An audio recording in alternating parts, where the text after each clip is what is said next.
Mummy ક્યારે શું બનાવવું છે?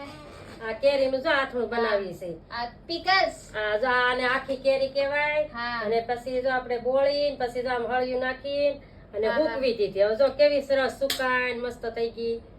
જો આમાં હળિયું છે. પછી આ હળી કાઢીને આ જો હવે આમાં છે ને આવડો મેથીનો હવે જ આપણે બનાવ્યો છે. જો કેટલો સરસ બન્યો છે. જો હા મેથી.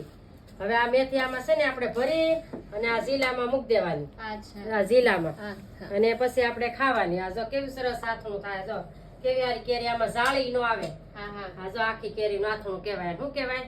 કેરી આથણું. આથણું. હા કેરી આથણું. હા.